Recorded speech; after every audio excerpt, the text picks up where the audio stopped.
Muy buenos días, gente. Gracias por estar ahí conectados en vivo otra vez.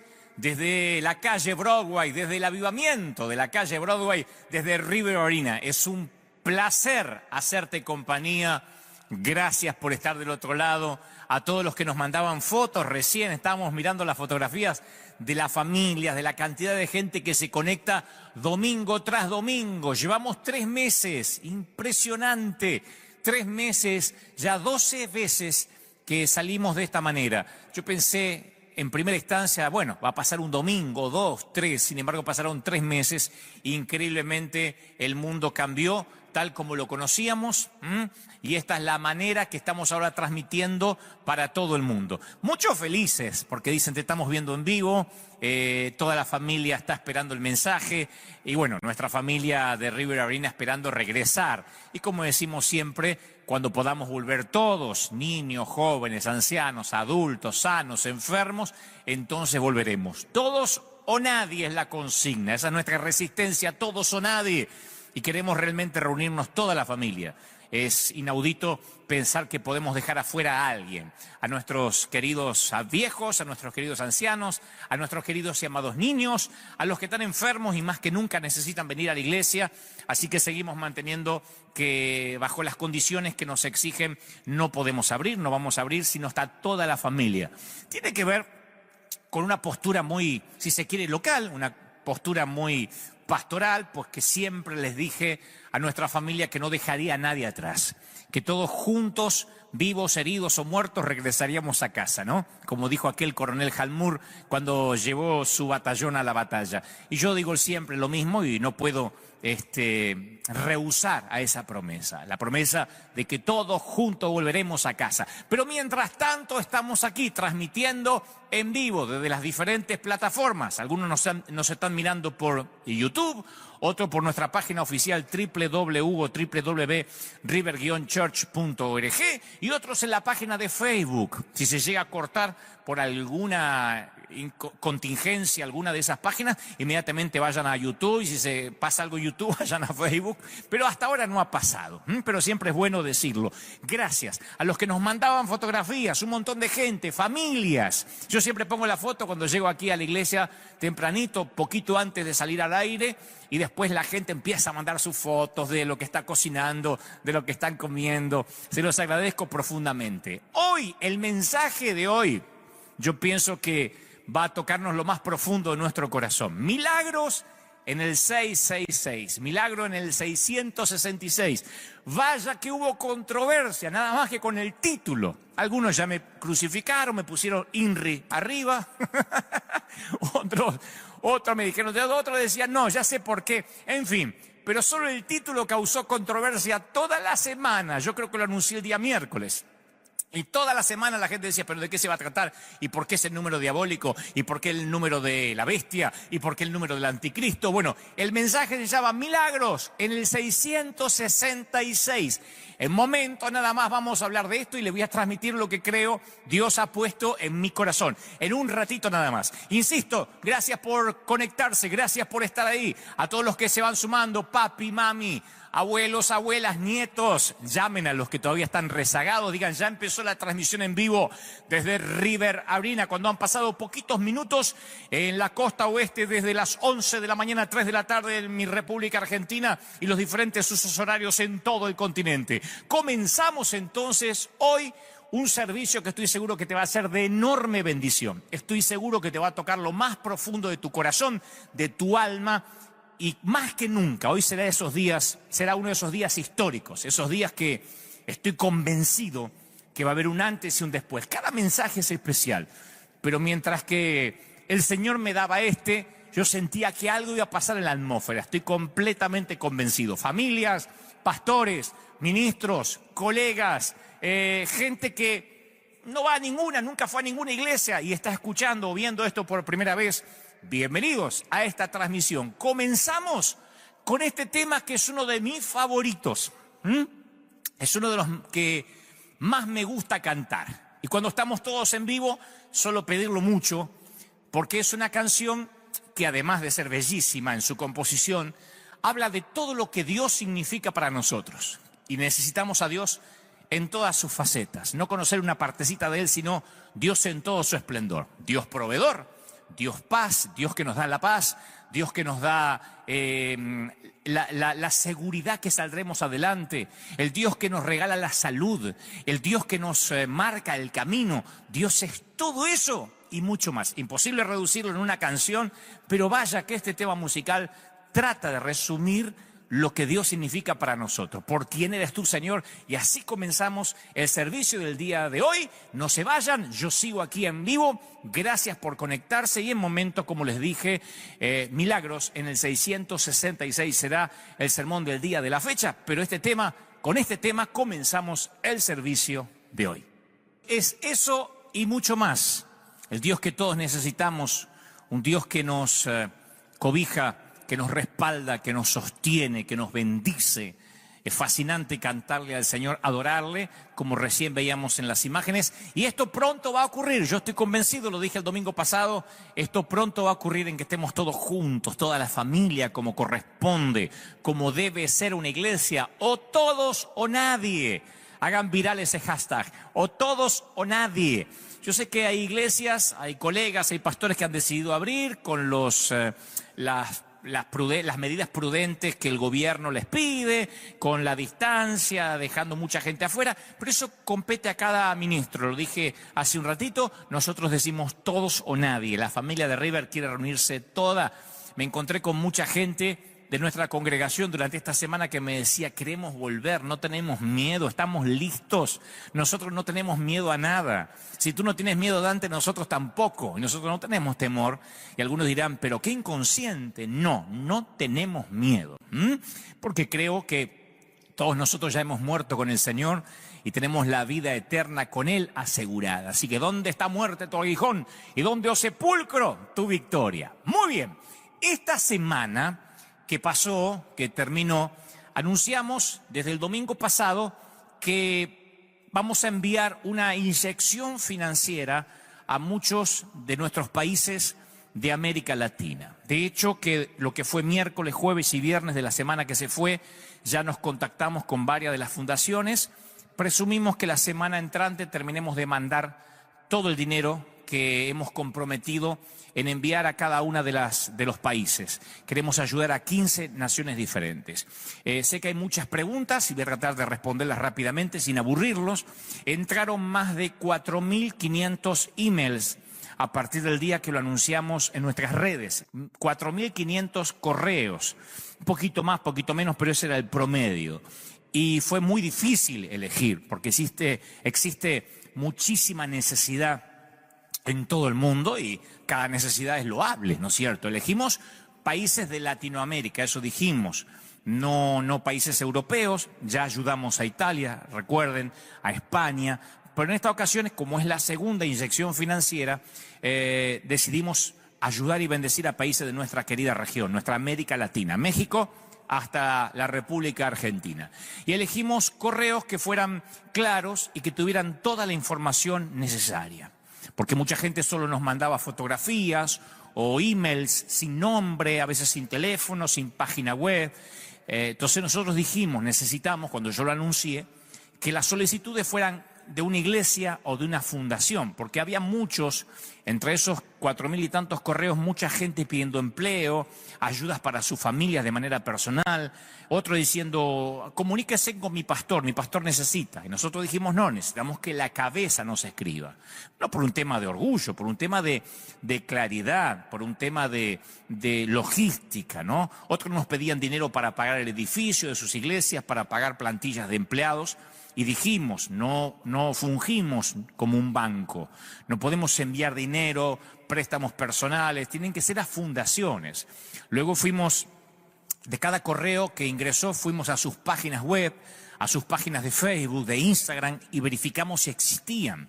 Había muchos que nos ponían Facebook que no existían o dejaron de usar hace años. Entonces, por medio de las redes, tuvimos que hacer no sé si una investigación, porque no suena bien la palabra, pero una suerte de trabajo mancomunado, cruzado, para ver que esa gente que nos mandaba los correos estuvieran activos durante esta pandemia, saliendo a las calles, repartiendo bolsas de alimentos, que también lo dijimos. No queremos, no podemos ayudar a gente que diga, voy a probar a ver qué se siente, sino a gente que ya lo venía haciendo de antes. Y lamentablemente muchas fundaciones o iglesias aplicaban, pero no había ninguna foto en sus redes de ninguna obra social, o sea, no podíamos corroborar.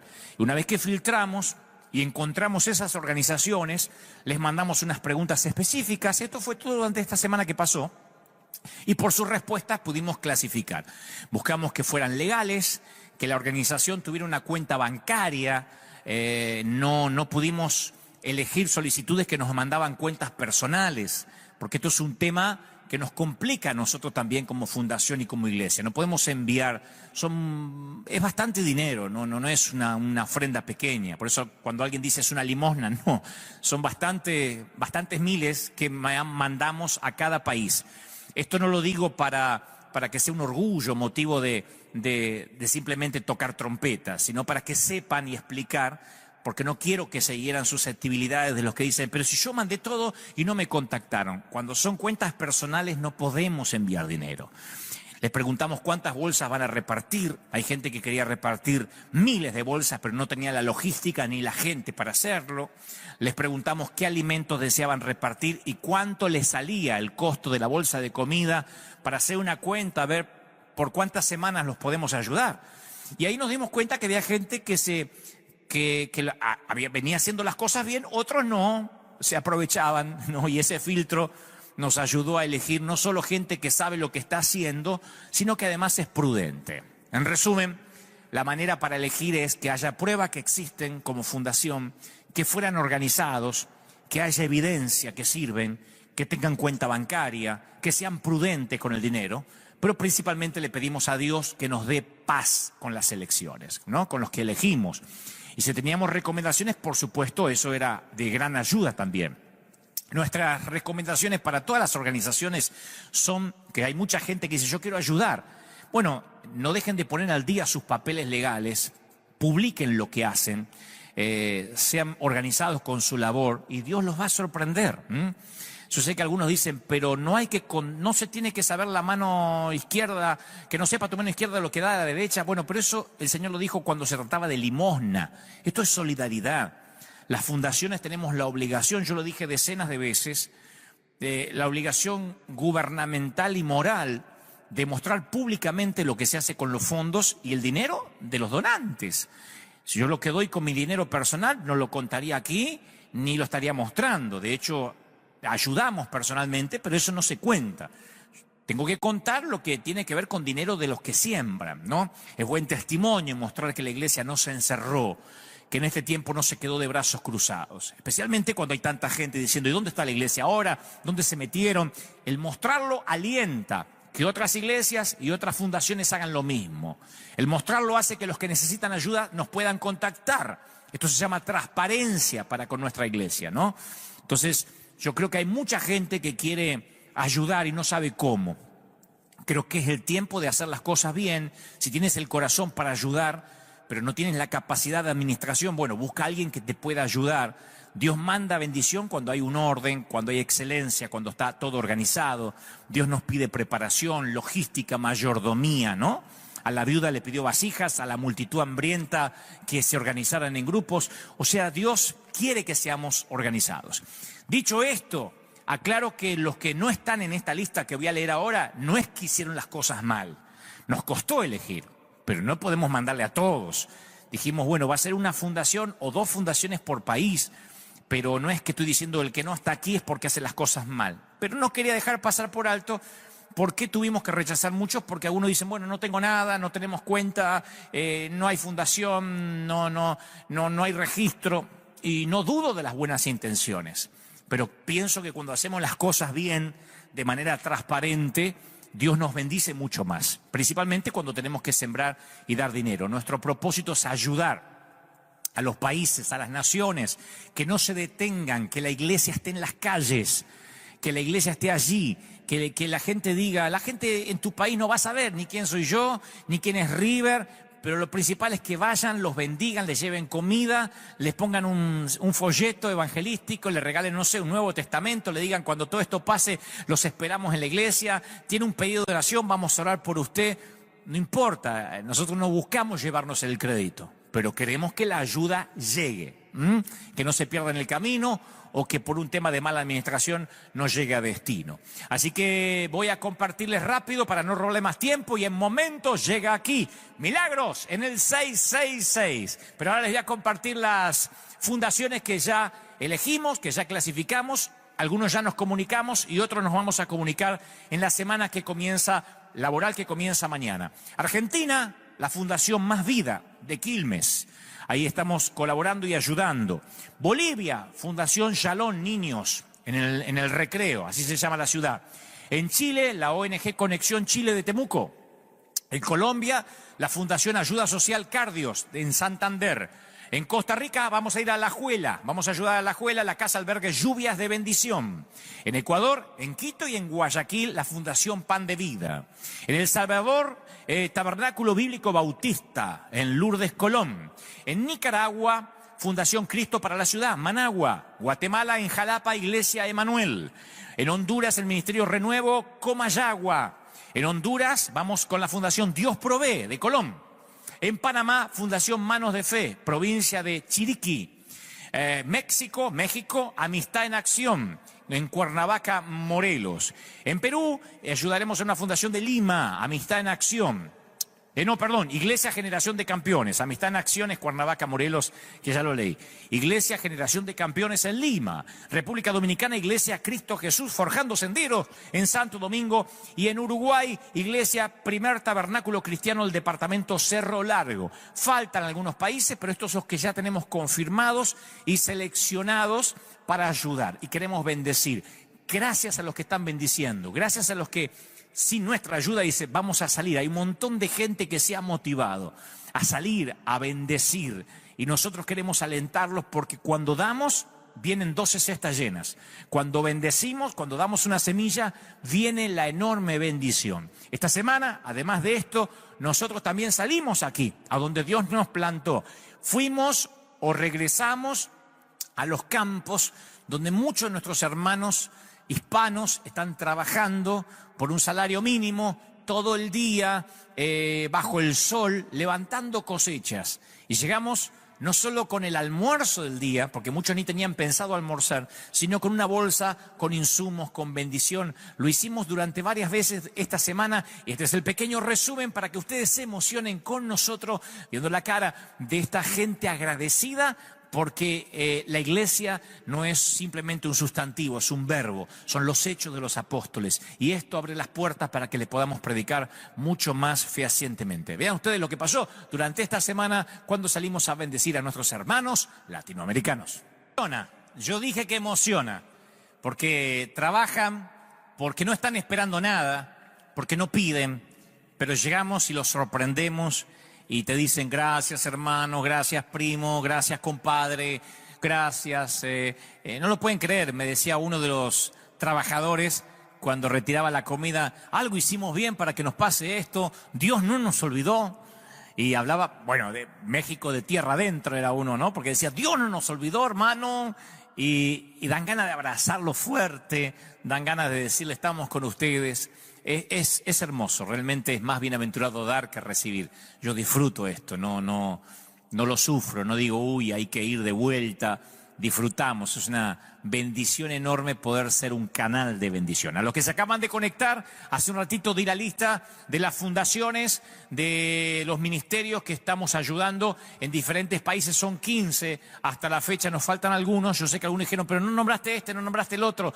De hecho, estamos trabajando para poder llegar a Venezuela. Atención, mis queridos venezolanos. Yo sé que es casi imposible, humanamente, ¿no? Hay un régimen, está compleja la cosa, pero buscamos la manera. Ahí estamos trabajando. Aparentemente encontramos quién podría ser, quien legalmente nos permita llegar con ayuda a Venezuela, que tanto lo necesita. Oramos tanto por eso.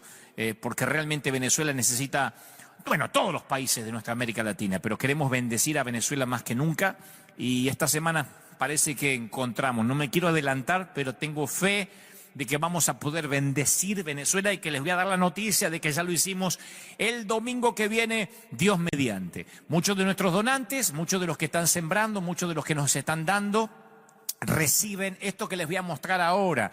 Muchos de los que se han mantenido firmes desde el primer día, los que han sembrado, los que han dicho, pastor, estamos con vos, estamos con ustedes, estamos con vos, Dante, estamos con River. Nosotros les mandamos este regalo que lo preparamos hace algunos días atrás. Ahí estaba mostrando yo la caja cuando llegó a nuestra oficina. La caja de bendición, The Box, The Blessing Box, la caja de la bendición, donde dentro hay un casco de los que usamos nosotros cuando salimos a repartir alimentos, la chaqueta, el casco va firmado por este humilde servidor para que les quede de recuerdo.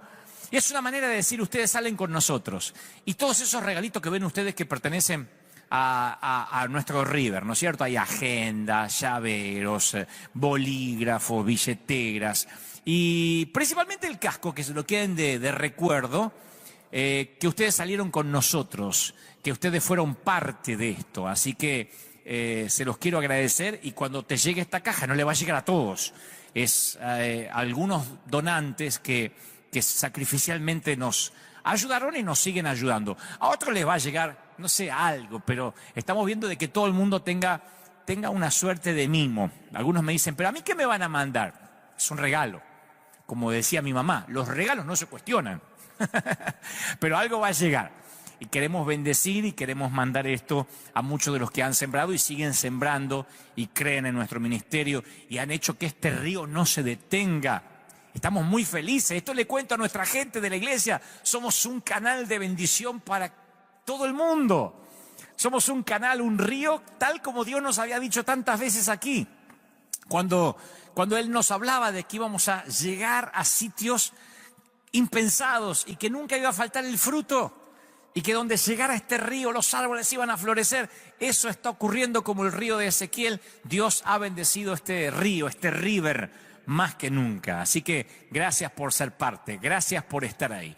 Muy bien, en momentos, ya casi, se nos voló la hora. Ya casi en momentos, aquí el mensaje Milagros en el 666. Milagros en el 666. No se lo pierdan. Llamen a alguien, que se conecten más gente. Tenemos varios miles conectados en nuestras plataformas digitales. Llamen a quien tengan que llamar. No se pierdan el mensaje de hoy. Si los anteriores te fueron de bendición, este te va a tocar el alma, te va a tocar el corazón, te va a dar nuevas fuerzas, te va a ayudar a seguir adelante, a continuar. No te lo pierdas. Quiero que antes del mensaje disfruten conmigo esta canción maravillosa, este momento que se dio en varias ocasiones aquí en el Arena, cuando de pronto empezábamos a fluir en el Espíritu. La gente literalmente cantaba a grito pelado. Por eso digo, va a ser difícil que digan, vuelvan, pero no canten. Vuelvan, pero fíjese de no gritar mucho amén, porque se pueden contagiar. Nosotros somos gritones, nosotros solemos abrazarnos, nosotros solemos cantar a los gritos.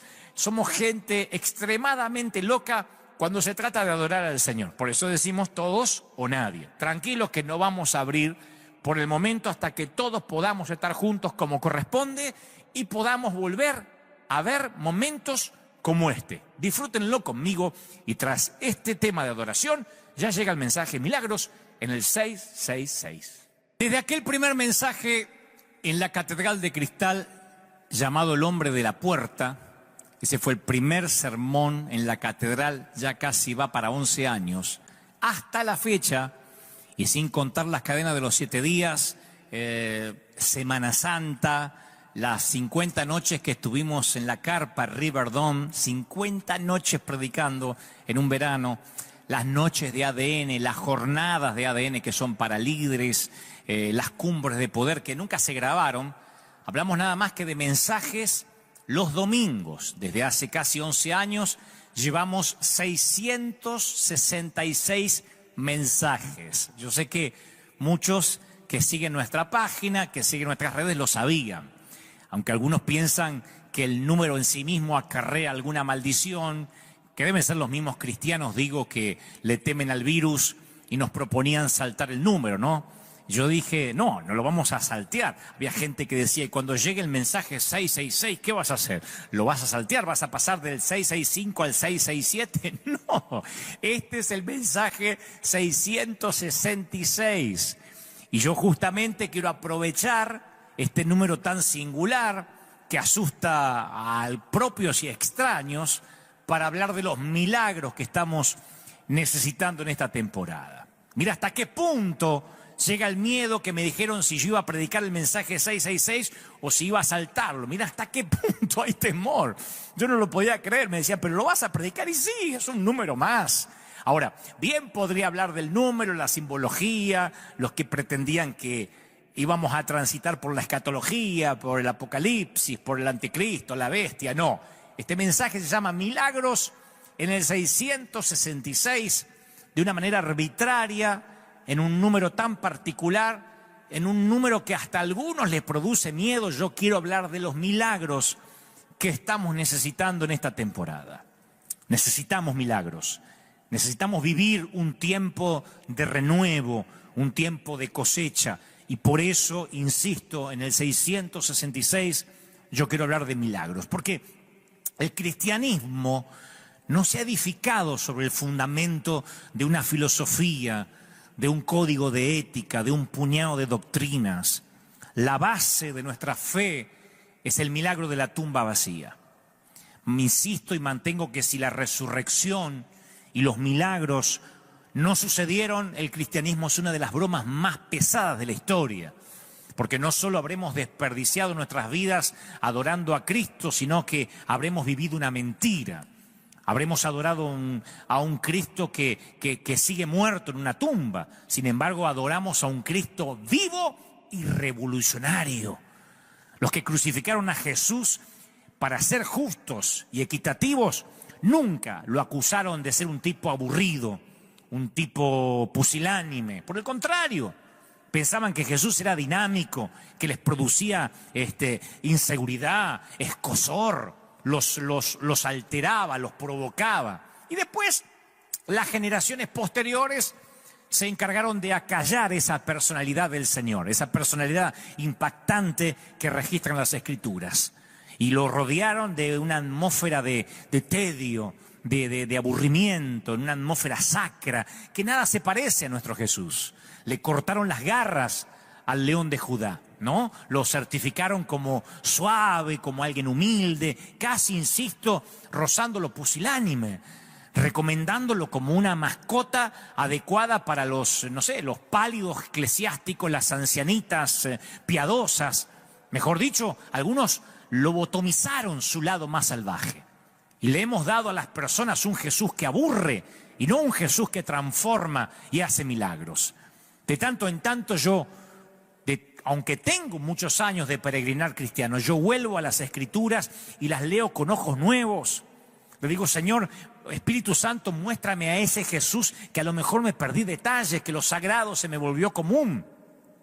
A veces vuelvo a leer los evangelios para ver si me perdí alguna faceta de su carácter, de su temperamento, porque a veces uno supone que conoce a Jesús. Y cuando leo las Escrituras, insisto, con ojos nuevos, leo los evangelios, me doy cuenta que el león de Judá todavía sigue rugiendo, que no se ha callado, que hasta Apocalipsis sigue rugiendo, y después que terminan las Escrituras sigue siendo ese Cristo que predicamos, revolucionario, vivo. Pero parece que como que a medida que pasan los años, o corren los siglos, o pasan las décadas, hasta se inventaron un Jesús prudente, que evita los líos, que evita los conflictos. Yo me doy cuenta cuando me escriben, cuando me dicen esto no haría Jesús, Jesús no se metería en lío, Jesús sería prudente, cuando en realidad tienen una imagen que les vendió Hollywood, o lo que es peor, una imagen que les vendió su propio líder. Me sorprende de que algunos tienen una visión de un Jesús oxigenado, un Jesús distinto al que registran los evangelios. Lo sé porque me lo dicen. Jesús no contestaría así, Jesús no provocaría, Jesús no ofendería, Jesús se llevaría bien con todos. Es obvio que no conocen al Jesús de la Biblia. Y no porque era un grosero, pero sí era alguien que estaba vivo, que provocaba, que sabía cuál era su misión. Me fascina una respuesta de Jesús que está como semi-escondida en la Biblia, digo, no es de las más predicadas. Ahora cuando se las comparta van a ver que no es de las que más utilizamos los evangelistas o los pastores. La Biblia narra que llegaron unos fariseos y le dijeron a Jesús, huye, vete porque el rey Herodes Antipas quiere matarte. Así que termina lo que estás haciendo, arma la mochila y vete. Y Jesús le dijo, vayan y díganle a esa zorra que hoy y mañana voy a estar expulsando demonios y curando a los enfermos. Y cuando termine al tercer día, ahí me voy a ir. La historia está en Lucas 13:31. Porque alguno dice, ¿eso dijo el Señor? Sí. Y uno puede buscar distintas traducciones. En alguna dice que le dijo zorro, en otras dice que le dijo zorra. Lucas 13:31. Herodes Antipas dice que te tienes que ir. Y Jesús, lejos de ser prudente, dijo, yo voy a terminar de liberar a los endemoniados, sanar a los enfermos y me voy a ir cuando termine. Y la palabra que usa zorra en griego es alopex, que se refiere figurativamente a una persona astuta y posiblemente insignificante. O sea que en la mentalidad hebrea se le decía zorro o zorra a un usurpador, a alguien sin linaje, a alguien tonto, simple. De hecho, el profeta Ezequiel presentó a los profetas falsos en su momento como zorras. Ezequiel 13:4 dice, como zorras en los desiertos fueron tus profetas, oh Israel. Hablando de los, obviamente, de los falsos profetas, de los que no venían de parte de Dios. Y así Jesús se refirió a quien quería controlar su manera de llevar adelante el ministerio. Y esa valentía, esa temeridad, esa intrepidez de Jesús, la veo a través de todas las escrituras o de todos los evangelios. Y la mayor ilustración, yo decía esta semana, cuando lo volví a leer con ojos nuevos, digo, la mayor ilustración, la máxima ilustración de Jesús, que lo pinta de cuerpo entero, es la derrota sobrenatural hacia los demonios, o con los demonios llamados Legión. ¿Se acuerdan del hombre que estaba poseído por demonios, que se llamaba Legión? Legión eran las divisiones militares de los romanos. Legión eran unos 6.000 soldados del imperio. Y este tipo tenía 6.000 demonios adentro. No podían restringirlo con cadenas porque las rompía. Tenía la fuerza de 6.000 demonios. Yo he visto endemoniados y he visto la fuerza sobrenatural que suelen tener. No me consta que alguna vez yo haya estado ante un endemoniado que tenía una legión dentro. Pero imagino lo que habrá sido esto. Legión vivía entre las tumbas. Había perdido completamente sus facultades mentales. Era el azote de la región. Y Legión lo ve al Señor desde la distancia y comienza a correr hacia Él. Y ahí es donde quiero que pulses el botón de pausa. Porque la Biblia no dice cuál fue la reacción de los discípulos. Pero yo apuesto que estaban listos para salir corriendo. Y Jesús no se inmutó, se quedó ahí. Absolutamente valiente, temerario, sin miedo ante el mal. Y es exactamente allí donde se encuentran los milagros, del otro lado del miedo. Los milagros siempre ocurren del otro lado del miedo. No de esta vereda del miedo, del otro lado. Por eso el Señor domingo tras domingo nos viene hablando acerca del temor. Y voy a las Escrituras y veo que en una lucha de 6.000 demonios contra uno, eso no impidió que Jesús retara a Satanás. Y en términos pugilísticos fue un nocaut técnico. El endemoniado, ¡plin!, cayó de rodillas ante la primera campana. Ahí, derrotado. Ese es Jesús. Jesús derrotó a esa legión de demonios enviándolo a un hato de cerdos que se ahogaron en el mar de Galilea. Por eso me encanta cuando Jesús define el objetivo del amor. Dice, el amor, entre otras cosas, el amor perfecto echa fuera el temor. Porque el amor lo que te hace es pararte firme en tu fe. El amor hacia Dios hace que te pares firme ante una legión de demonios, ante una legión de virus, ante una legión de pandemias. No importa cuáles son tus circunstancias, Si temes a Dios, lo diré otra vez, no tienes nada más que temer, ni a nada ni a nadie. Y eso incluye al mismo diablo o a sus 6.000 demonios. Hay miles de fobias clasificadas, hay miles de miedos, pero solo nacemos con dos que se presumen que pueden ser congénitos. El miedo a caerse, que es la sensación que todo bebé tiene, de irse al vacío, y el miedo a los ruidos fuertes. Todos los demás son miedos aprendidos. Eso significa que si son miedos que hemos aprendido o mal aprendido, los podemos desaprender. Y la clave para desaprender los miedos está en la revelación del amor de Dios. Cuando uno tiene la revelación del amor de Dios, cuando uno conoce, tuvo un encuentro con Él, se fuman los miedos, de verdad te digo. Se fuma el miedo al fracaso, el miedo a lo que opinen los demás. Yo no podría haber llegado hasta donde Dios me trajo en su providencia divina con miedo a lo que opinen los demás. A mí no me importa lo que digan los demás. Y los que me siguen hace años saben que de verdad no me importa. Ni los aplausos, ni las críticas. De nadie, ni de los colegas, ni de la gente. Solo me interesa lo que Dios opine de mí. Perdí el miedo al qué dirán. No me importa. De verdad, no me importa el qué dirán. Hace años me resbala todo piel de rinoceronte. Mucho menos voy a tener miedo a una enfermedad, a un virus. Si sigues creciendo en el amor de Dios, lo único que te queda es el temor a Dios. Por eso el domingo pasado y el anterior Dios nos vino hablando de tener temor a Dios para no tenerle más miedo a nada.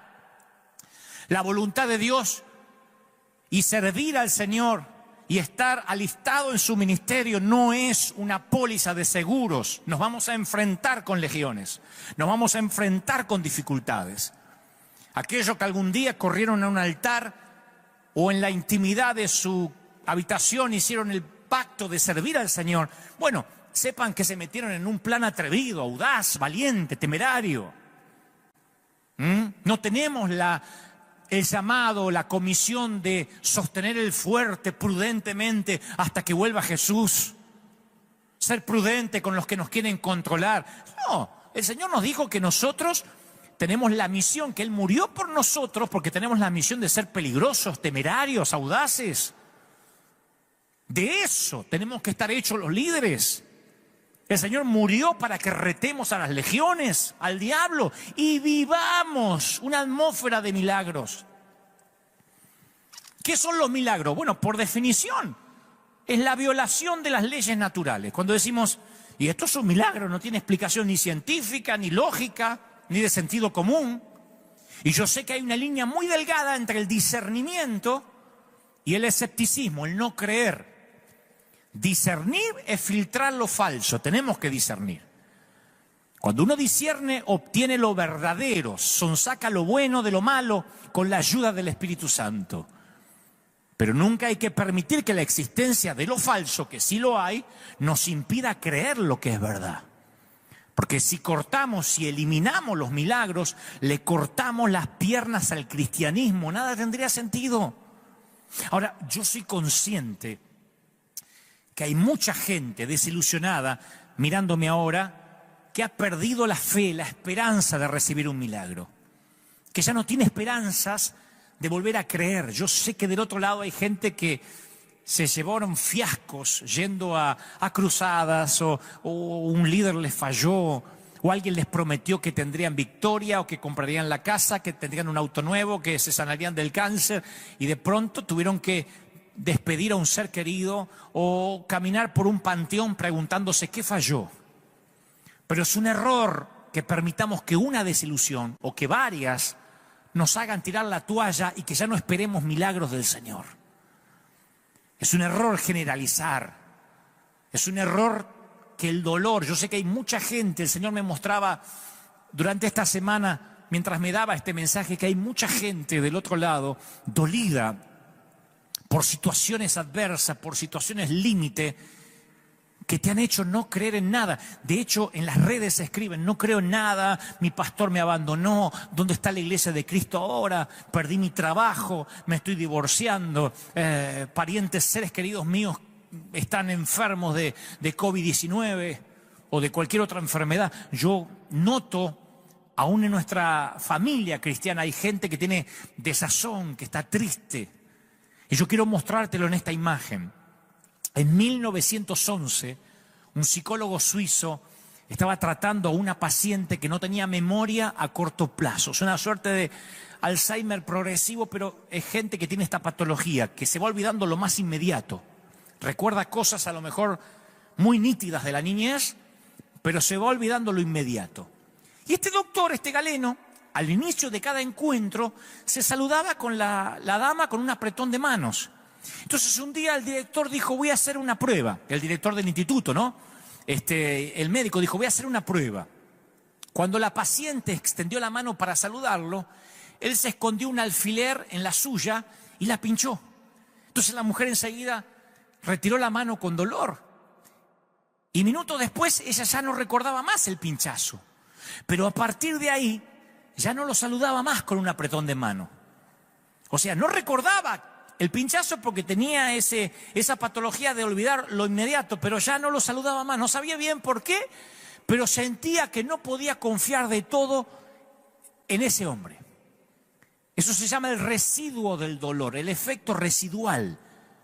El efecto residual del dolor le impedía extender la mano para saludarlo. Y eso es lo que a veces tenemos. Y yo sé que hay personas que tienen un residuo del dolor. Piensan en la desilusión como un pinchazo y duele. Has creído, has orado, has confesado, repetiste el decreto de un pastor o una declaración de fe, dijiste me empodero y hoy estás diciendo ¿qué me pasó? Y cuando la desilusión duele, son muchos los que dejan de extender la mano hacia Dios. La retiran. Hay gente que retira la mano cuando uno le dice Dios quiere hacer milagros. Es que algunos se vacunaron contra el Evangelio porque se desilusionaron. Y hoy, aunque sea torpemente, este servidor con la ayuda del Señor quiere intentar que vuelvas a estirar la mano hacia el Señor, que vuelvas a confiar. Yo sentí que el Señor me dijo, quiero que la gente vuelva a confiar en mí, quiero que mis hijos confíen en mí. Yo voy a tratar de transmitirte lo que creo Dios puso en mi corazón, solo puedo hablar a tu intelecto, pero con el Espíritu Santo siempre hacemos un equipo. Yo hablo a tu intelecto, a tu mente, y Él mientras va a llegar donde yo no puedo, que es tu alma, tu corazón, lo más profundo de tu ser. Quiero intentar de que ese residuo del dolor se vaya y que creas en los milagros, que este sermón 666 sea inolvidable, no por los dígitos, no por el número, sino porque contiene milagros. Porque hay un antes y un después a partir de oír esto. En el siglo I, los fariseos estaban tan concentrados en las leyes que no podían ver los milagros que sucedían justo frente a sus ojos. Se perdieron los milagros y se perdieron de ver al Mesías porque les cegaba su legalismo, les cegaba la ley, el celo por cuidar la disque sana doctrina. Pudieron haber sido los testigos oculares de ver a Jesús. Cualquiera de nosotros, si tuviera una máquina del tiempo, diría, yo voy a los tiempos de Jesús para conocerlo. Estos tipos estaban ahí y se perdían el milagro de conocer al Mesías caminando entre ellos. Dios hecho hombre caminando entre los humanos. Y esa ceguera es uno de los riesgos más grandes para la salud espiritual. Es cuando lo sagrado se vuelve común. Nuestra iglesia sabe eso de memoria. Cuando lo sagrado se vuelve común. Dios nos ha cableado para que seamos hipersensibles a nuevos estímulos, a nuevas revelaciones, pero con el tiempo lo habitual nubla nuestra vista a todo lo nuevo que Dios hace. Por eso yo digo qué lindo es volver a leer las Escrituras con ojos nuevos, aunque tengas años de caminar con Él. Porque perdemos nuestra conciencia de lo milagroso y con ello perdemos nuestro asombro. Y cuando perdemos el asombro por el Señor, perdemos la reverencia por Él. Y cuando perdemos la reverencia, perdemos el temor por Dios. Y como dije en domingos anteriores, cuando perdemos el temor a Dios, le tenemos temor a todo, incluso a un simple virus.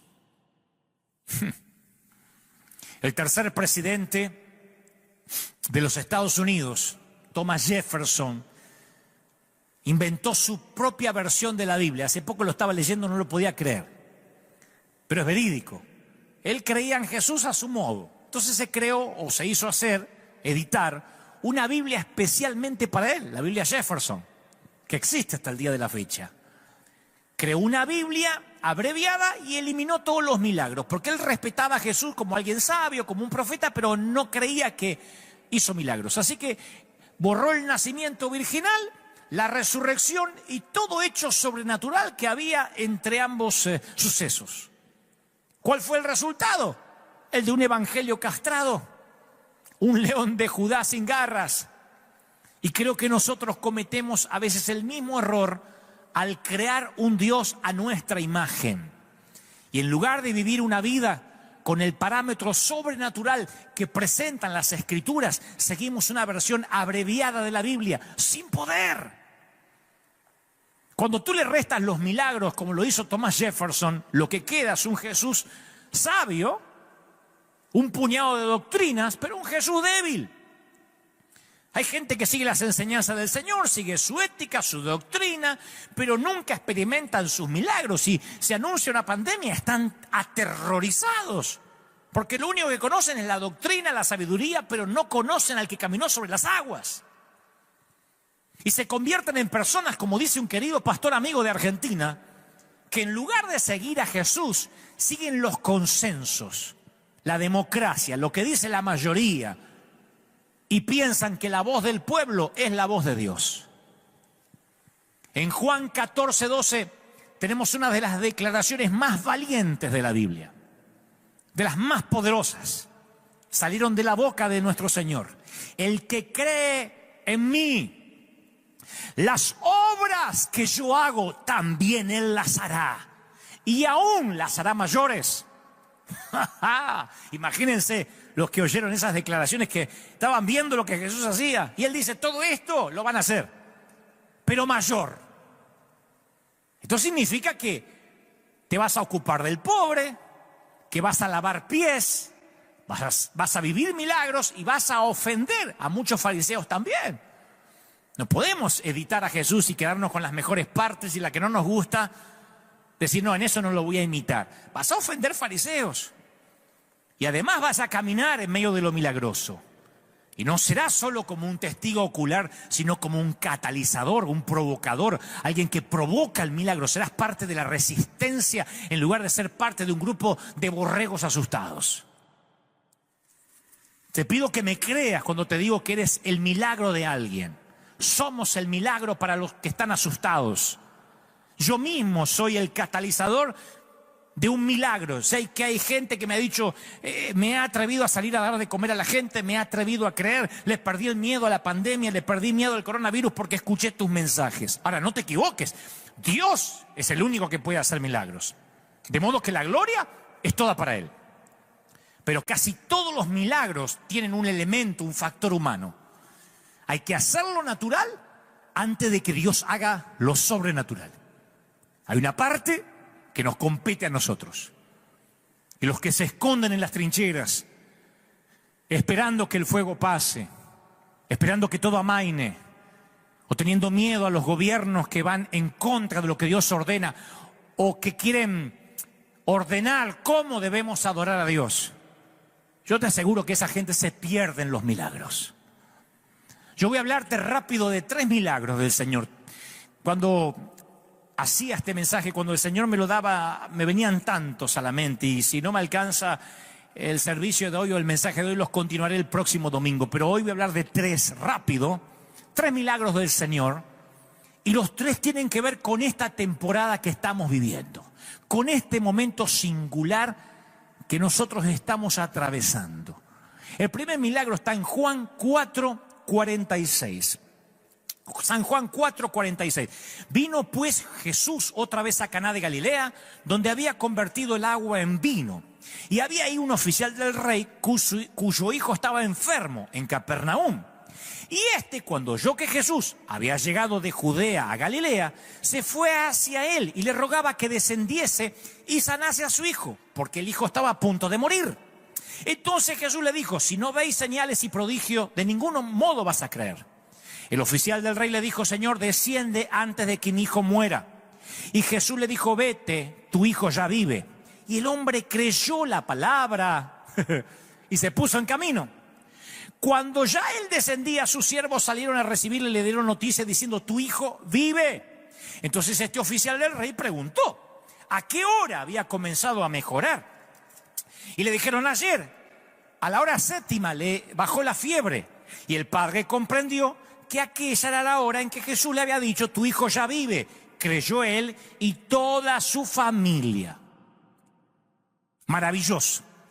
En el siglo I había en Israel círculos sociales muy diferentes para los funcionarios reales y los rabinos o los rabíes judíos itinerantes.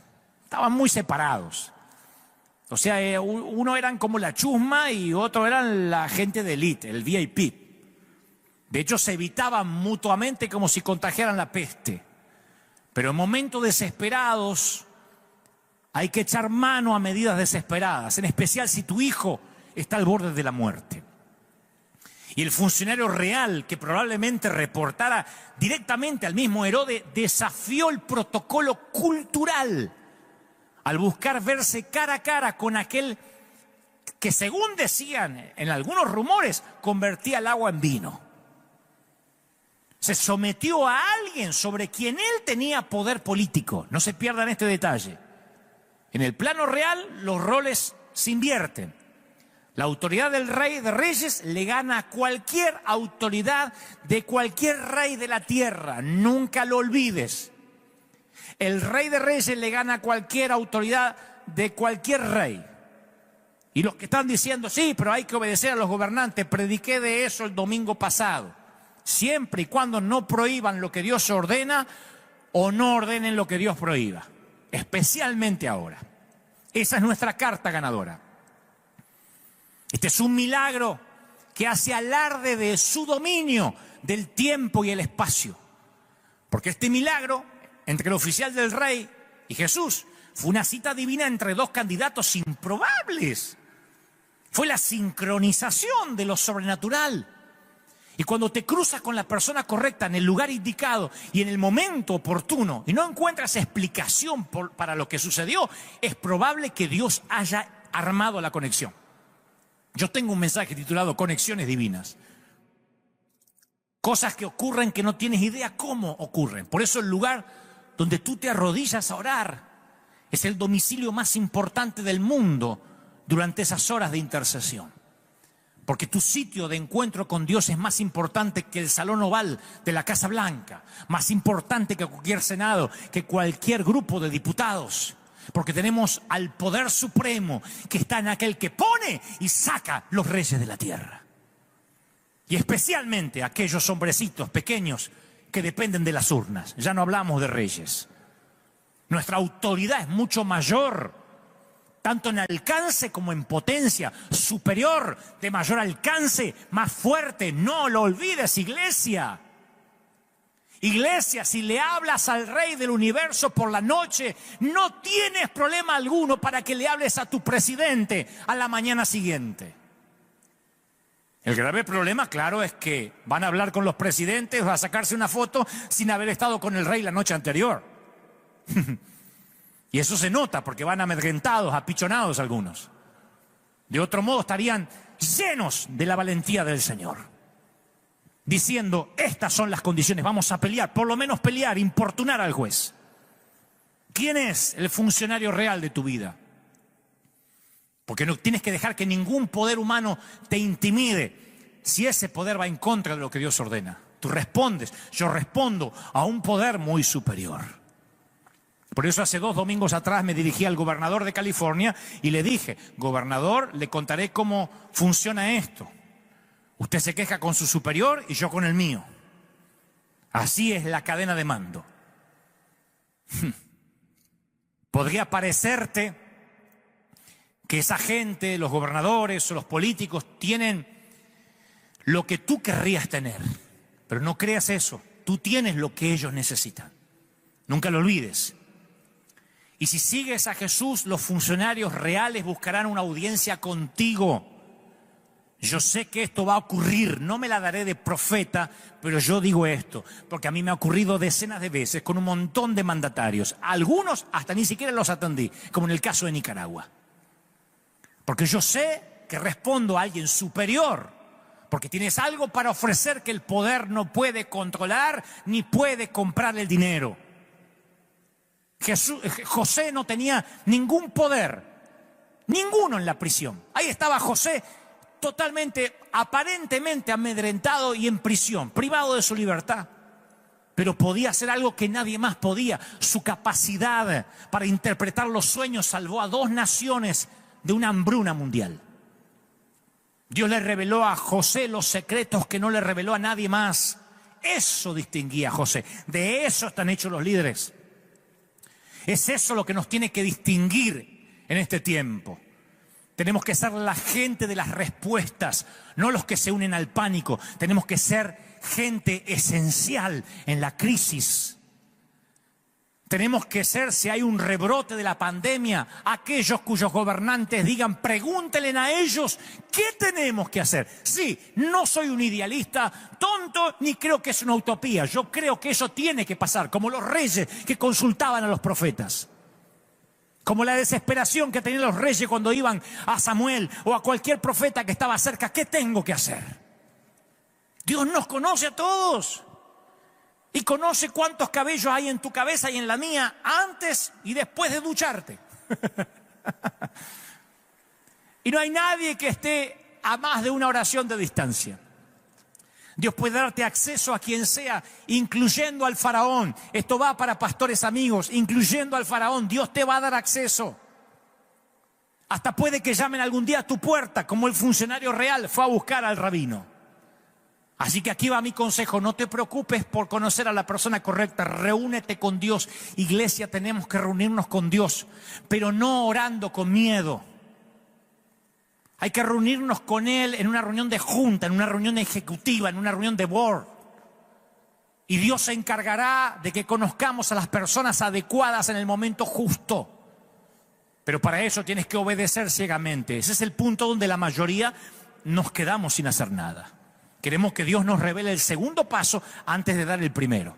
Pero la fe consiste en que demos el primer paso antes de que Dios revele el segundo. Si puedes dar ese paso de fe, es posible que haya una cita divina para ti a la vuelta de la esquina. Señor, rogó el funcionario, baja que mi hijo se muere. Baja rápido.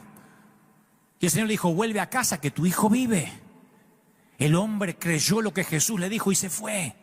Casi todos los milagros que obró Jesús eran encuentros personales, face to face, cara a cara. Pero este milagro desafió las 4 dimensiones de espacio y tiempo. Fue un milagro a larga distancia en tiempo real. Envió la sanidad mediante las ondas de sonido. En el instante sanaron al hijo del funcionario real que estaba a 30 kilómetros de distancia y no podía oírlo. Una de las razones por las que nos cuesta creer que Dios hace milagros es simplemente porque pensamos que Dios está sujeto a las leyes de la naturaleza que Él mismo creó. Nosotros como humanos solo podemos estar en un lugar a la vez. Así que nos cuesta imaginar la omnipresencia. Y todo para nosotros es finito. Así que nos cuesta imaginar la eternidad. Pero el Dios que diseñó nuestro universo con 4 dimensiones no habita en ninguna de esas dimensiones. Dios es omnidimensional. Cuando oramos, esas ondas de sonido salen de nuestro mundo cuatridimensional. Y como una bala disparada al aire, nunca sabes cómo y a dónde llega esa oración y cuándo va a volver a entrar en la atmósfera. Tal vez sea respondida del otro lado del mundo antes que incluso termines de pronunciarla. Tal vez hagas una oración y ya venga la respuesta en camino, como le ocurrió a Daniel. O quizá como una cápsula del tiempo se desentierre la respuesta siglos después. Moisés oró para entrar en la tierra prometida y se murió sin pisarla, y uno dirá, ¿y a dónde quedó esa oración? En el monte de la transfiguración, ahí está la respuesta de Moisés. Aparece junto a Elías, al lado del Señor, pisando la tierra prometida. Las oraciones no tienen fecha de vencimiento. Pero hay algo seguro. No solo no tienen fecha de vencimiento, sino que Dios oye las oraciones. Parece algo infantil, pero tengo que decirlo. Dios oye las oraciones. Hace algunos años yo estaba orando en la intimidad de casa. Necesitábamos finanzas, para variar. Necesitábamos comenzar con un programa de televisión, con un proyecto. Y no sabía a quién llamar. Así que cuando uno no sabe quién llamar, a veces es bueno porque uno se pone a hablar con quien tiene que hablar. Me reuní en una mesa de junta con mi padre. Fui a hablar con mi superior. Le dije, Señor, si tú quieres que haga esto, necesitas enviar los recursos. Y en ese mismo instante, Dios le habla a una persona que no me conocía, un tal Rob Owen. Él en ese momento estaba orando en un lugar llamado Burundi. ¿Tú sabes dónde queda Burundi? Nadie sabe dónde queda Burundi. Burundi se encuentra situado en el África Central, limitando con la República Democrática del Congo, con Ruanda al norte y con Tanzania al este y al sur. ¿Se acuerda el demonio de Tanzania de los dibujitos? Bueno, por ahí está Burundi. Y mientras que yo oro, Rob Owen está orando con un nativo de allá llamado Abba. Y mientras que está orando, el Espíritu Santo toma a Abba y le dice, Dante Gebel, Dante Gebel, Dante Gebel. Y Rob Owen empieza a buscarme. Tú no puedes fabricar un encuentro así. Países distintos, idiomas diferentes. Rob Owen no habla español. Yo hablo Spanglish. Pero el Dios que existe fuera de nuestras 4 dimensiones espacio-temporales no conoce limitaciones especiales, limitaciones cronológicas. No conoce los límites del espacio. Armar la cita divina en otro hemisferio es como armar una cita divina con tu vecino de al lado para Dios. Así que Rob Owen escucha Dante Gebel y no sabe quién soy. Y como él trabajaba en ese entonces para el gobierno, investiga. Mueve hasta el FBI para saber quién es Dante Gebel y da conmigo. Bueno, no da conmigo directamente, sino con un amigo y le dice, mira, ¿tú conoces a Dante Gebel? El Señor me dijo que tengo que contactarlo y ayudarlo en lo que necesite. Y nos contactamos, nos ayudó. Siembra un dinero importantísimo para que comencemos un proyecto televisivo, porque Dios se lo ordenó estando allá en África, en Burundi. Y le dice, ayuda a Dante Gebel, es mi hijo. Tú no lo conoces, pero lo vas a ayudar. Algún día Dios va a correr la cortina del espacio y el tiempo y va a conectar los puntos que van entre nuestras oraciones y las respuestas. Y nos vamos a asustar. Y va a conectar líneas de puntos que van a cruzar abismos socioeconómicos como el que había entre Jesús y el funcionario real. Tengo decenas de testimonios así. De llegar a Bogotá, Colombia, por ejemplo, y a alguien esperándome en la barra de un bar por horas. No me puedo ir de acá, tú no me conoces, pero no me puedo ir de acá. Dios me dijo que tengo que contactarme contigo y tengo que pagarte tus programas de radio, que en ese entonces se emitían en gran parte del mundo. ¿Quién te dijo? El Señor, orando. Yo creo en ese Dios. Cuando este oficial les preguntó a su hijo, a la gente que estaba cuidando a su hijo, ¿cuándo su hijo empezó a sentirse mejor? Le dijeron ayer según la hora que dice las Escrituras, a la 1 de la tarde. Ayer se le quitó la fiebre. Y entonces el padre se dio cuenta que era cuando Jesús le dijo, tu hijo vive. Entre Capernaum y Canaá hay 30 kilómetros, solo se podía caminar. Capernaum estaba a más de 200 metros bajo el nivel del mar, por lo que el camino a Canaá era cuesta arriba todo el tiempo. Y mi querido, para algunos milagros hay que sudar. Tu esfuerzo no va a hacer que suceda el milagro. Pero si no te esfuerzas, tal vez no ocurra el milagro. No se puede acceder a un milagro o ganárselo, pero el esfuerzo sí es parte de la ecuación en todas las Escrituras. Tal vez tengas que caminar 30 kilómetros cuesta arriba, pero tu esfuerzo extra podría ser el catalizador para que ocurra el milagro. Pregunto, ¿aceptarías llenar 6 vasijas de piedra? ¿Aceptarías correr la piedra de la tumba? Abrirte paso entre la multitud, romper un techo para bajar a un amigo paralítico, ir con los ojos untados de lodo hasta el estanque. Muchos siguen a Jesús hasta el momento de la incomodidad y después ya no más. Estamos dispuestos a seguir a Jesús siempre y cuando nuestros planes no se desvíen y nos incomode demasiado. Llegamos a la iglesia y preguntamos si fuera un club. ¿Acá piden diezmo? ¿Acá hay que poner algo? ¿Te piden algo? ¿Te exigen algo? Porque yo sigo a Jesús, me cae bien el tipo, pero no quiero que me incomode, ¿eh? Son los que ahora temen por la vida. A ver si me cuesta la vida seguir a Jesús. No, cuidemos, no, a ver si me cuesta la vida. Son los que tienen la Biblia de Thomas Jefferson. El Cristo sabio, pero sin milagros, sin poder. Sin embargo, lo que definió al buen samaritano fue que estuvo dispuesto a incomodarse. Y así se convirtió en el milagro de la otra persona. Nosotros nos incomodamos para salir a la calle. Nos arriesgamos. Cuando vamos a Los Ángeles, a pleno centro, a pleno downtown, que ahora está más caliente que nunca por este caso de discriminación o de lo que es de conocimiento público, la cosa está brava. Dan ganas de decir, ahora seamos prudentes. Que ahora no coman los que están en la calle, que no coman, porque tampoco hay que seguir a Jesús, pero no tanto riesgo. La mayoría de los milagros no se dan en la calle principal de la ciudad, sino en el sendero tortuoso, en el sendero serpenteante, a 30 kilómetros. Si hay algo que aprender del funcionario real es esto: si quieres un milagro, a veces tendrás que salirte del camino y llegar bastante lejos de donde pensabas estar. No esperes que el milagro venga a buscarte, tienes que buscarlo.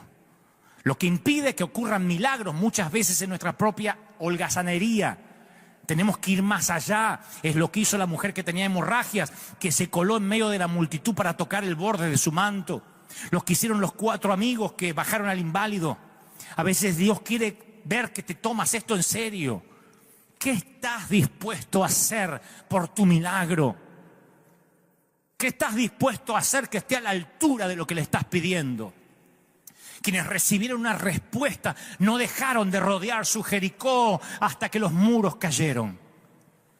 ¿Recuerda la historia de cuando Jesús sanó con barro al ciego? Requirió 2 intentos. Hasta Jesús tuvo que orar más de una vez. Porque cuando le oró la primera vez, Jesús no se conformó con una visión 2080, 2040. Así que volvió a orar por el milagro 2020. Y le puso la mano de nuevo sobre sus ojos. Y entonces dijo, ahora veo, ya no veo a la gente como árboles, veo claro. ¿Por qué necesitas orar de nuevo? ¿Por qué estás necesitando orar otra vez? Y de nuevo, y de nuevo, y de nuevo, y de nuevo. No te quedes con medio milagro, sigue orando por el milagro completo. La única oración que Dios no responde es la que no haces. No me quiero pasar de tiempo, pero el segundo milagro del que quiero hablarte tiene que ver con la ceguera también. Pero no es como la ceguera espiritual de los fariseos, sino otro tipo de ceguera, una ceguera real, pero que es aplicable en esta temporada. Juan 9:1 dice que a su paso Jesús vio un hombre que era ciego de nacimiento. Y los discípulos, que en lugar de pensar, ayudemos al ciego, Jesús, sánalo, ellos querían la teología de la ceguera, ¿no? ¿Quién pecó? ¿Este o sus padres? Buscando dónde estaba la conspiración. Y Jesús le dice, ni él pecó ni sus padres, sino que esto sucede para que la obra de Dios se haga manifiesta en su vida. Entonces, dicho esto, escupe en el suelo, mezcla saliva con tierra, le unta los ojos al ciego y dice, ve a lavarte al estanque de Siloé. El estanque de Siloé significaba enviado. Y el ciego fue, se lavó y al volver ya veía. Gran segundo milagro para este mensaje titulado Milagros en el 666. Cerca de los 6 meses de edad, los niños comienzan a formar imágenes internas de lo que hay afuera, de las realidades externas. Los psicólogos lo llaman inteligencia representacional. Es la capacidad de crear y catalogar imágenes mentales. ¿Vieron cómo esas viejas Polaroid que tardaban en revelar la foto, esas imágenes internas, así también se van revelando en el cuarto oscuro del ojo de la mente? Y la primera imagen interna de un bebé es mamá y se empieza a formar cerca de los 6 meses de edad. El papá no entra en escena hasta los 8 meses, lo siento. Dale unos años al chiquitito y todo su vocabulario tendrá una imagen que corresponde a cada palabra. Casa, perro, hermano, abuela. Pero si su visión no se desarrolla con normalidad, tampoco lo hará el ojo de su mente. Para el ojo que ve, cada palabra tiene una imagen. corresponde a una imagen. Si yo te digo zoológico, en tu mente ya viene una imagen, ¿no? Lo mismo si te digo mar, océano, auto, mascota, suegra. Satanás. Cada uno de nosotros llena ese hueco de manera distinta, pero siempre con alguna imagen que corresponda. ¿Qué tiene que ver esto con el milagro de Jesús? Bueno, que el hombre que había nacido ciego tenía el mismo vocabulario que nosotros, pero no tenía imágenes. Su álbum de fotografías estaba vacío. Su existencia no tenía imágenes. No tenía la imagen de la cara de su mamá o de su papá, no sabían cómo lucía. Sus amigos habían descrito seguramente la belleza del atardecer de Jerusalén, pero él no podía imaginarlos porque no los había visto jamás. Ni siquiera nunca se había visto al espejo, por lo que no tenía una imagen propia, no sabía cómo era él. Imagina que cierras los ojos y nunca más puedes abrirlos de vuelta. Tu mundo queda a oscuras, pero en el cuarto oscuro de tu mente sigues revelando imágenes que viste antes. Ahora, si tus ojos jamás se hubiesen abierto, tu mente solo dibujaría páginas en blanco. Ese es el único mundo que este hombre había conocido porque nació ciego. Y escuchen bien, al que tenga oídos que oiga. Pienso que algo así vamos a experimentar en el cielo. Porque la palabra dice que nuestros cuerpos glorificados tendrán sentidos glorificados. O sea, vamos a llegar al cielo y oiremos octavas angelicales que para el oído terrenal eran inaudibles. Veremos colores celestiales invisibles al ojo terrenal. ¿Y qué veremos primero? Yo creo que es irónico, pero veremos exactamente lo mismo que el hombre que había nacido ciego. Lo primero que veremos es el rostro de Jesús. ¿Qué es lo primero que vio este hombre cuando volvió? La ceguera, por cierto, es lo que encierra el mayor grado de dificultad debido a la complejidad del ojo humano. Jesús no solo sana a un hombre ciego, sana a un hombre que había nacido ciego. Y esto tiene un significado especial. Señores, no había conexiones sinápticas entre el nervio óptico y la corteza visual en el cerebro de este ciego. O sea que este milagro de sanación no fue tan simple como le corrigió el astigmatismo, le sanó una herida de córnea, una cirugía de cataratas. No, Jesús vuelve a cablear el cerebro del ciego, creando un camino de sinapsis que no existía. Yo no sé si sabías que los bebés técnicamente nacen ciegos. Por eso las caras que a veces le hacemos a los bebés, ¿qué pasó? ¿Qué pasó? Menos mal que no las ven, porque se quedarían traumados si pudieran verlas. Cuando un bebé nace, su visión es de 20-200. No pueden enfocar la vista en nada que esté a más de unos 30 centímetros. Por eso el tacto es tan importante en esas etapas, ¿no? Y en esa etapa del desarrollo se forma una sinapsis entre la corteza visual y el nervio óptico, un cableado. Pero ahora volvamos al hombre ciego. Los oftalmólogos diagnosticaron que su condición era irreversible. La ventana de su oportunidad de ver se había cerrado. Yo no sé si sentiste alguna vez que perdiste tu oportunidad, que tu ventana de oportunidad se te terminó. Yo sé que hay gente acá que no puede ver el milagro porque no tiene un cableado para verlo. Quizás ya no llevas más la cuenta de la cantidad de especialistas que viste o de los tratamientos a los que te sometiste, como la mujer que sufría de hemorragias que llegó a Jesús. O quizás tu último matrimonio terminó en divorcio, fue un escándalo. Dijiste, ¿cómo me metí con esa loca, con aquel desgraciado? Y ahora sientes que no puedes amar a alguien de nuevo, que ni hablar de confiar en otra persona, como la mujer samaritana que estaba junto al pozo. 5 maridos había tenido y ahora estaba viviendo una aventura. O tal vez tienes un estigma que te apartó de los amigos, de la familia. Oh, me parece que tiene COVID-19. Estábamos repartiendo comida hace unas semanas atrás en los barrios y sale una vecina a gritar, ¡acá no le dejen! Que está contaminado. No tiene que comer el hombre. No, váyanse, tiene COVID, tiene corona. Porque al lado había uno que estaba contaminado, ni siquiera había que dejarle comida en la puerta. Obviamente hicimos caso omiso, le dejamos comida. Quizás te pasa así como los leprosos que gritaban, ¡inmundo!, para que nadie se les acerque. Y el Señor va y los toca. O te sientes sexualmente tan desastroso que ni siquiera sabes bien cómo es la sexualidad sana, ni cómo se siente, como la mujer atrapada en adulterio. No son teorías, no son hipótesis, son las personas a las que Jesús sanó. Y yo no conozco tus circunstancias personales y específicas, pero sí sé que Dios puede crear un nuevo circuito sináptico o reparar uno existente. Es el Dios de las segundas oportunidades, de las terceras oportunidades, de las cuartas, de las milésimas. Nunca es demasiado tarde. Cuando Jesús se involucra, nunca digas nunca. Alguien tiene que decir amén. Maestro, para que este hombre haya nacido ciego, ¿quién pecó? ¿Él o sus padres? Suponían que se trataba de una maldición generacional, de un tema de pecado, andá a saber, o la falta de fe. Y él dice, no, esto sucede para que Jesús, para que la obra de Dios se haga evidente en su vida. Cuando la vida no sale según lo planeado, buscamos a quién culpar.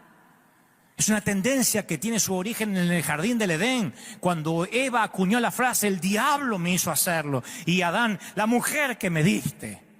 En el juego de las culpas nadie gana. No podemos vivir culpando a los chinos, a los murciélagos. Es que los chinos, es que esto lo sabía la Organización Mundial de la Salud. Bueno, ya está. No podemos vivir culpando y no hacernos cargo de lo que nos compete a nosotros. Porque en este juego de echar las culpas es un juego que solo deja el amargo sabor de la lástima. Las circunstancias que a menudo le pedimos a Dios que cambie son justamente las circunstancias que Él muchas veces usa para cambiarnos. Esta pandemia nos está dando nuevas estrategias. A algunos les sacó a flote la cobardía y a otros les sacó a flote su valentía. Por eso es falso suponer que la voluntad de Dios es una póliza de seguros, es un plan peligroso, es un plan temerario. Fíjense en Hebreos 11, dice la palabra, me faltaría hablar de Gedeón, de Barak, de Sansón, de Jefté, de David, de Samuel, que conquistaron reino, hicieron justicia, cerraron bocas de leones, escaparon de filo de espada, sacaron fuerza de la flaqueza, se mostraron valientes en guerra. Hubo mujeres que por la resurrección recobraron a sus muertos. Y uno diría, wow, yo quiero pertenecer a ese ejército, pero ojalá terminara ahí. Porque dice, otro en cambio fueron muertos a golpes. Para alcanzar una mejor resurrección no aceptaron que los pusieran en libertad. No aceptaron. Otros sufrieron la prueba de burlas, de azotes, de cadenas, de cárceles. Fueron apedreados, aserrados por la mitad, asesinados al filo de espada, fugitivos de aquí para allá, cubiertos de pieles de oveja, de cabra, pasando necesidades, afligidos, maltratados. El mundo no merecía gente así. Yo pregunto, ¿solo la primera mitad de estas personas estaba dentro de la voluntad de Dios?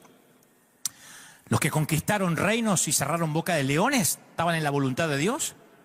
¿O estaban todos dentro de la voluntad de Dios, incluyendo los que fueron aserrados en dos? Porque la voluntad de Dios podría matarte, pero si la gloria es para Dios, entonces el objetivo se cumplió. Si piensas en la voluntad de Dios en términos temporales, no te van a cerrar las cuentas. No te va a cerrar la pandemia, ni la cuarentena, ni ¿por qué se mueren pastores? No entiendo. ¿Y por qué era si era un hombre de Dios se murió? No te van a cerrar las cuentas. Tienes que agregar eternidad a la ecuación. ¿Por qué hay bebés que nacen enfermos? ¿Por qué hay gente buena que muere en accidentes? Yo conozco hombres de Dios que murieron en accidentes. Misioneros, que se les murieron los hijos. Amigos míos, que se les murieron los hijos ahogados por ir a misionar. Son preguntas imposibles de responder de este lado. Son preguntas que nos vamos a llevar a la eternidad. Pero no puedes dejar que las preguntas que no podemos responder impidan en confiar en aquello que sabemos que es verdad. Hay explicaciones distintas por cada experiencia. Y aunque no tenemos el control sobre las experiencias, sí tenemos el control sobre qué explicación le vamos a dar. En términos bíblicos, tus explicaciones son más importantes que las experiencias. Cuando nos pasan cosas malas, es fácil hacerse la víctima. Pero no eres una víctima, somos más que vencedores por medio del Señor Jesús. Y dicho esto, escupió el suelo del Señor, hizo lodo y dijo, ve a lavarte. Yo siempre me pregunté, ¿por qué usa Jesús saliva para hacer barro? No sé, capaz que para recordar el Génesis. Porque Él sabe que si quiere crear algo, tiene que hacerlo con barro. Originalmente formó al hombre del polvo de la tierra, así que luego le dice, ve y lávate allá, en el pozo de Siloé. No sabemos con exactitud ¿Qué distancia tuvo que recorrer el ciego? Pero siempre me pregunté, ¿por qué lo mandó al ciego a buscar su tesoro? ¿Por qué no lo sanó ahí? Porque la autocompasión es una maldición mucho peor que la ceguera. Ese hombre ciego dependía de todos para todo. Así que Jesús no solo sanó sus ojos ciegos, restauró su dignidad, reprendió la autocompasión. Y hay un secreto para experimentar lo milagroso. La mayoría de los milagros requieren una acción de ciega obediencia. Un paso de obediencia para abrirte los ojos, un paso de obediencia para revertir la maldición. Un paso de obediencia puede abrir un nuevo capítulo en tu vida. Alguien tiene que decir amén. Se me está yendo la hora, pero el último. El tercer milagro tiene que ver con una atrofia y también tiene que ver con esta temporada. No me puedo ir sin hablarte del tercer milagro.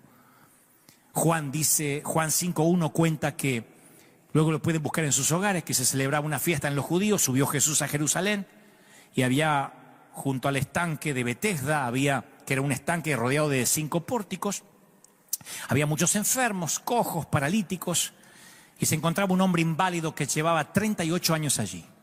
Jesús lo ve tirado en el suelo, le pregunta, ¿quieres ser sano? No se pierdan esto, ¿quieres ser sano? Porque todo tiene que ver con lo que venimos hablando. ¿Quieres ser sano? Señor, no tengo a nadie que me meta en el estanque mientras agita el agua, dice. Siempre se mete alguien antes. Vamos, recoge la camilla y anda, le dice el Señor. Y al instante el hombre queda sano. Y ese día era sábado. Jesús dijo, para Dios todo es posible. Lucas 1:37, la frase parece invertida. Para Dios no hay nada imposible. Cada vez que la Biblia dice lo mismo en 2 formas diferentes, la importancia es doble. La palabra imposible no pertenece al vocabulario nuestro. Y a los oídos de Dios suena insulto. Es la razón principal por la cual no estamos experimentando los milagros. Nuestra realidad a veces queda definida por suposiciones humanas, no por la revelación divina. Yo no sé si estás listo para la segunda opinión del gran médico. A lo mejor te dijeron, nunca más vas a volver a caminar, nunca más te vas a reponer de esto. 38 años este tipo sin caminar. Las escrituras no dicen cómo sucedió, si fue un defecto congénito, genético, accidente. Pero el inválido no había podido pararse sobre sus 2 pies casi en 4 décadas. Ante todos los diagnósticos dados, Jesús le prescribe algo simple. Levántate, levántate, recoge tu camilla y anda. Al primer milagro le dio solo una palabra, tu hijo vive. Al segundo, ve a lavarte el estanque. Y a este le dice, vamos, levántate. No importa cuán terrible sea el diagnóstico o cuánto tiempo hayas sufrido discapacidad, nunca es tarde para ser la persona que podrías haber sido. Si respiras, significa que Dios no terminó contigo. Si quieres una segunda oportunidad, busca una segunda opinión, la opinión de Dios. Las excavaciones arqueológicas han descubierto cómo era el pozo de Betesda. Estaba ubicado en el pórtico de las ovejas y tenía una profundidad de 6 metros con una longitud como la de un campo de fútbol. Así que en pleno sol de Medio Oriente se reunían ahí, era un lugar natural para reunirse en el siglo I. Y el hombre tenía un lugar junto al pozo y una cosa mantenía su esperanza, esperar que cada tanto en tanto se movían las aguas. Capaz que era el manantial intermitente que llenaba el pozo de agua, pero había una superstición, algunos creían que eran ángeles que movían las aguas. Y el primero que se metía al agua supuestamente era sano, se llevaba el premio. Pero la verdadera tragedia es que ni siquiera era verdad. No importaba si era el primero o el último. Yo sé que hay gente, todo el mundo conoce que hay gente que se pone el calzón de la suerte el día del partido, que juega el número de su cumpleaños en la lotería, que no quiere que haya un sermón 666 porque tiene miedo de endemoniarse. Todos tenemos pequeñas y torpes supersticiones. Pero lo que no sea 100% de confianza en lo milagroso y en el poder de Dios causa un cortocircuito en lo sobrenatural. Lo opuesto a creer no es la incredulidad, es la falsa creencia. La mayor discapacidad de este tipo era mental. Seguimos intentando con lo que no funciona. Mi querido, si quieres que Dios haga algo nuevo, no puedes seguir haciendo lo viejo. Si quieres experimentar lo milagroso, tienes que desaprender lo viejo. En algún momento dejamos de creer y empezamos a suponer. Y ese día dejan de ocurrir milagros. Si quieres experimentar lo milagroso, tendrás que dejar de suponer. El que cree que sabe algo, todavía no sabe como debería saber, dice Primera de Corintios. La mitad de la fe es aprender lo que no sabemos. La otra mitad es desaprender lo que creemos saber. La segunda mitad es más difícil que la primera. Por eso Jesús dijo tantas veces, oíste que fue dicho, mas yo digo. Estaba desinstalando los supuestos del Antiguo Testamento, trayendo nueva revelación. Jesús estaba haciendo reversa sobre las viejas reglas e instalando nuevas. ¿Quieres ser sano? En noviembre de 2004, un grupo de élite de investigadores médicos y doctores se reunió en una conferencia a puertas cerradas en la Universidad de Rockefeller de Nueva York. Y estaban las mentes más brillantes del mundo. Y llegaron a una conclusión. La mayoría de los problemas de salud no tienen su causa en factores que no podamos controlar. Llegaron a la conclusión que los estudios médicos identifican 4 problemas que causan el 80% de los problemas de salud. Comer mucho, beber mucho, mucho estrés y poco ejercicio. Con algunos cambios menores podríamos resolver casi todos los problemas de salud, pero no queremos. La cirugía de bypass coronario, la angioplastia, es una solución temporaria, lo dicen los médicos. Si no hay cambio en los hábitos alimenticios, si no empieza a hacer ejercicio la persona, los beneficios duran poco. Y uno de los doctores dice, si miran a los pacientes que tienen bypass coronario, 2 años después el 90% no cambió su estilo de vida. Cada uno de ellos quiere vivir, no quiere morir, pero no tanto como para cambiar. 9 de cada 10 personas prefieren morir antes que cambiar, aunque hayan tenido una operación a corazón abierto. Y Jesús lo sabía mucho antes que este estudio lo determinara. Preguntó, ¿quieres ser sano? No podemos ayudar a quien no quiere ayuda por mucho que la necesite. Una de las verdades dolorosas que aprendí es que algunas personas quieren ayuda y otros no. Hay varios que se resisten al cambio, incluso al cambio para mejorar. Hay gente que prefiere vivir de la ayuda social por años antes de que conseguir un empleo. En estos días alguien me dijo, a mí me conviene cobrar más el fondo que te da Trump, el desempleo, que trabajar. Así que ojalá que dure la pandemia. Por eso ciertos gobiernos se aprovechan, se enquistan en el poder, porque a muchos les encanta que el Estado los mantenga. Que les den la asignación por esto, el otro, la ayuda. A algunos les conviene más tener hijos que trabajar en algunos países. Es fácil acostumbrarnos a la camilla.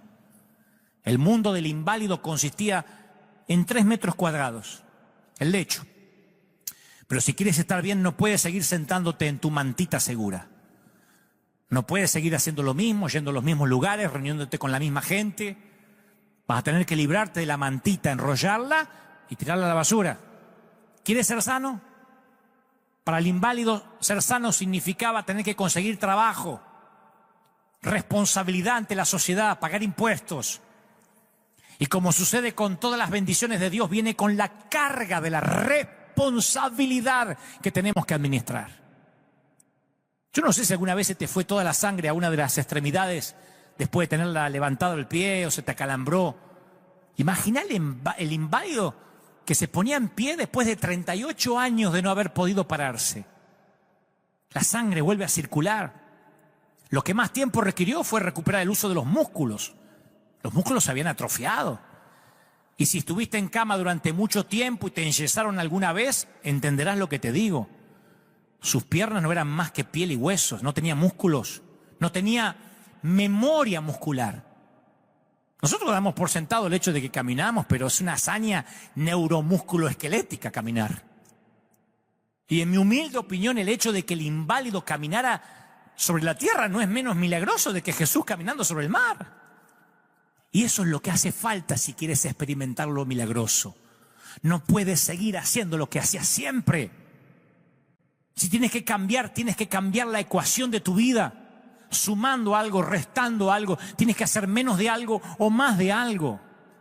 Porque el equilibrio prolongado nos duerme los sentidos, la mente, nos atrofia los músculos para ver los milagros.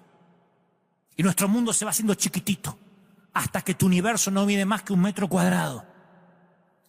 En el plano del ejercicio físico, las rutinas se hacen a veces contraproductivas. Esto lo saben los personal trainers. Si ejercitas los mismos músculos de la misma manera, los músculos se adaptan y dejan de crecer. Y disminuye el beneficio neto. Y lo mismo vale para términos espirituales. En el principio, Dios hizo al hombre a su imagen, Génesis 1:27. Pero desde entonces el hombre ha intentado hacer a Dios a la imagen de él. La mayoría de nuestras deficiencias espirituales parten de ese error, pensar en Dios en términos humanos. Y nuestra vida se limita a comprender lo que entiende nuestra corteza cerebral. Terminamos en la jaula de lo racional. Y mientras más intentamos razonar, más pequeña se vuelve nuestra jaula. Por eso nos asusta después la pandemia. Las personas más sabias en el mundo no son las que tienen más conocimiento. Las personas más sabias son las que saben que hay muchas cosas que no saben. Esa humildad intelectual es la que nos impulsa a creer en los milagros. Esa humildad espiritual no abunda. Cada uno es sabio en su propia opinión. El orgullo se siente ofendido cuando reta tu racionalidad. En cambio, la humildad lo recibe con agrado porque el anhelo de conocer más de Dios es más grande que la necesidad de estar en lo cierto. Yo no me avergüenzo de haber cambiado mis mensajes con los años. No puedo ser tan necio de mantener lo que pensaba hace una década. He aprendido más, he madurado más, he descubierto más. Una mujer de 90 años no puede tener bebés. Es anatómica, biológica y ginecológicamente imposible que una mujer menopáusica y estéril tenga un hijo. Pero la Biblia dice, contra toda esperanza. Abraham creyó y esperó y llegó a ser padre de naciones. La fe no es lógica, tampoco es ilógica, la fe es teológica. No ignora la realidad, le añade a Dios a la situación. Y me encanta que en este último milagro Jesús lo sana en un sábado. Toma tu lecho en un sábado. Los judíos no pueden agarrar nada, no pueden hacer nada los sábados. Jesús había podido haber sanado el inválido el lunes. Te espero acá el lunes tempranito para no tener problema, para ser prudente con el gobierno, con la ley, cualquier día de la semana. Pero él sabía que iba a sacudir a los del sistema religioso. Si sigues los pasos de Jesús, vas a ofender muchos fariseos mientras camines. Es como un permiso para romper las reglas humanas que no honran a Dios. Hay un mundo de diferencia entre seguir a Jesús y seguir las reglas. Si sigues a Jesús, no violarás la ley de Dios, pero sí vas a violar leyes humanas. Y al hacerlo ofenderás muchos fariseos. Dios te pedirá que hagas algo sin precedentes, algo no ortodoxo, algo no convencional. Y si tienes el valor de hacer algo que no hiciste en 38 años, es probable que vivas y experimentes milagros que no has visto nunca en tu vida. Mi querido, el primer milagro, el funcionario real desafió todos los protocolos y llegó al Mesías. En el segundo, un ciego tuvo que abrirse camino hacia el estanque. En el tercero, un lisiado tuvo que aprender a caminar y valerse por sí mismo. No volvemos a saber de esta gente en las Escrituras, pero estoy seguro que vivieron conforme al milagro que recibieron. ¿Y sabes por qué la mayoría no experimentan milagros? Porque no quieren correr riesgos.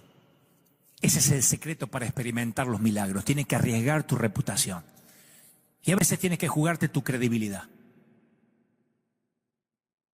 Leía que la iglesia de Bob Bagley, en África, se reunía bajo la sombra de un único árbol que le hacía de templo, bajo un árbol.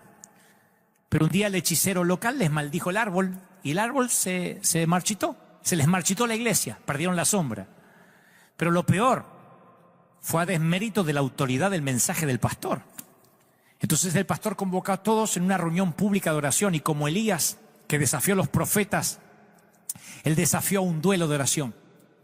Literalmente ante todos le impuso las manos al árbol orando para que Dios resucitara el árbol que le servía de sombra. Dios no solo rompió la maldición, resucitó el árbol, sino que es el único árbol hasta la fecha que da fruto 2 veces al año en lugar de una sola vez. Es un árbol que no podría dar 2 veces al año frutos. Lo han venido a ver científicos, estudiosos de estos árboles. Lo han venido a ver gente de distintas partes del mundo. No pueden creerlo. Doble cosecha, doble bendición, doble milagro. Si no pides el milagro, nunca sabrás qué podría haber hecho Dios. Dios no va a responder ninguna de las oraciones que no ores.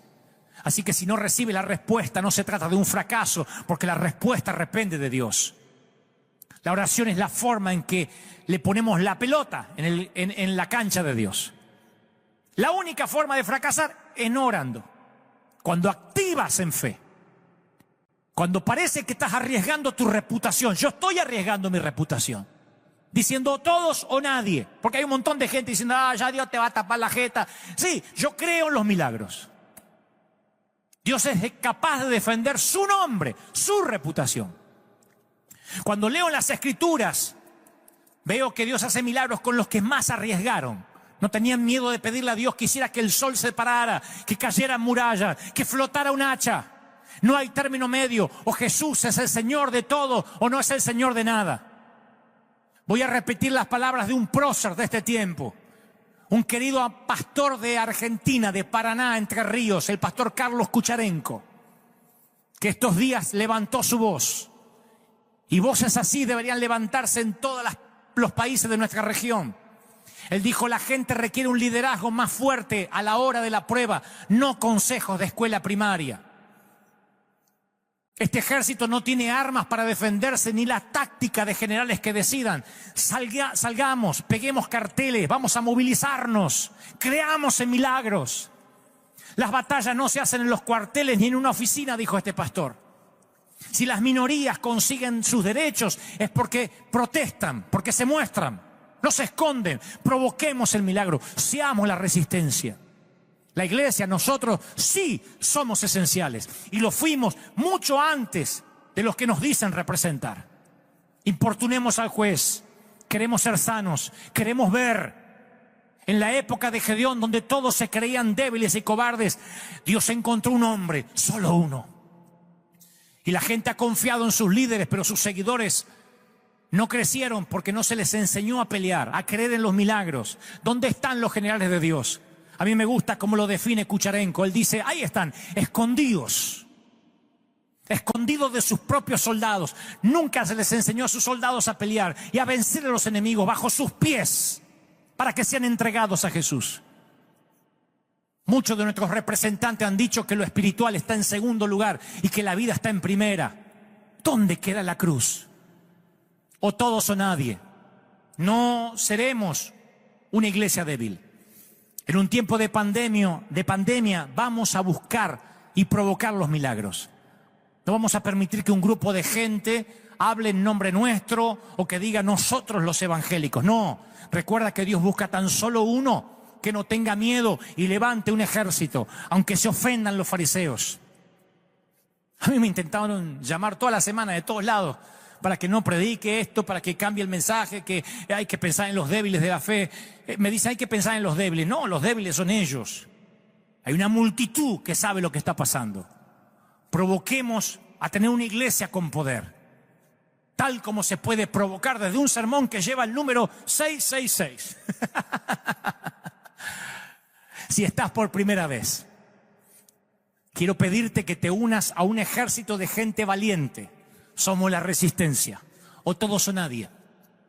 Te está hablando un hombre lleno de errores, lleno de equivocaciones, pero que invirtió su palabra en que no dejará niños, ni ancianos, ni viejos, ni enfermos fuera del templo. Ya sé, la iglesia somos nosotros, no el edificio. Justamente por eso no podría decir usted sí, usted no, usted sí, usted no, distánciese, usted no estornude, usted tiene fiebre, afuera, ese niño no, sáquenme al viejo. Justamente por eso, porque la iglesia somos nosotros. Ojalá la iglesia fuera un edificio. Entonces sí me reservo el derecho de admisión como si fuera un boliche bailable. Pero si la iglesia somos nosotros, ¿cómo voy a dejar parte de la iglesia afuera? O todos o nadie. Y si quieres ser parte de esa iglesia, te invito a que repitas conmigo. Si es la primera vez que me escuchas, seas católico, agnóstico, ateo, recuerda, Cristo puede entrar en tu vida y experimentar lo que nunca experimentaste. Di conmigo, Señor Jesús, te recibo como mi Salvador. Entra en mi vida, transfórmame. Gracias por morir por mis pecados. Anota mi nombre en el libro de la vida. Transfórmame, cámbiame. Hazme una nueva persona. Amén. Ahora quiero orar por todos. Quiero orar por los que están pasando situaciones límite. Quiero orar por los que necesitan un milagro ahora. No importa, no sé si tu problema es la ceguera, tu problema es la parálisis, tu problema es un hijo que se está muriendo, pero en los 3 milagros esta gente tuvo que hacer algo. Tal vez tengas que caminar, tal vez tengas que subir cuesta arriba, o irte a un estanque a lavarte los ojos, o tomar tu lecho y empezar a caminar, pero tienes que hacer algo. Y si haces algo, me dice el Señor, Dios te va a bendecir. Iglesia, levántense en toda América Latina. Yo sé que algunos pueden salir, otros no, pero algunos pueden pegar carteles, otros empiecen a orar ya. Pidan una audiencia con quien tengan que pedirla. Dios va a conectarte como conectó al oficial del rey con el Señor. Dios va a conectarte. Y cuando vayas, no vayas apichonado. No vayas diciendo, ¿qué quiere que hagamos, señor intendente? Dile en el nombre del Señor, deja libre la iglesia. Porque las plagas seguirán mientras la iglesia no esté libre. Cuando hablo de libertad, no hablo de abrir edificios. No hablo de abrir cultos. Estoy hablando de que nadie restrinja la adoración. Nadie restrinja quién puede adorar y quién no, quién puede congregarse y quién no. Reclamemos derechos, importunemos al juez. Que toda América Latina, que todo Estados Unidos diga, son miles. El faraón sabe que los israelitas son miles. Si nos unimos y decimos somos miles o todos o nadie, necesitamos orar, necesitamos clamar. Así como salen las minorías a reclamar y a protestar y no los pueden detener, así la iglesia tiene que pararse, salir y decir somos el ejército del Dios viviente. Se metieron con el escuadrón equivocado. ¡Aleluya! Es el tiempo del Espíritu Santo. Es el tiempo de una cosecha, de una iglesia relevante. Es el tiempo de la manifestación de los hijos de Dios que el mundo está esperando, y yo estoy orando. Oro, Dios, por toda la violencia que se ha desatado en la Unión Americana. Oro por la violencia que se ha desatado aquí en el país. Oro por los que se han levantado en linchamientos a robar. Oro en los que se aprovechan a veces de situaciones para cosas equívocas. Oro incluso por los que con buen tino están reclamando. Pero estoy orando ahora para que toda violencia, todo lo que se está engendrando en las partes oscuras, en las partes más solapadas de la sociedad, se detenga ahora.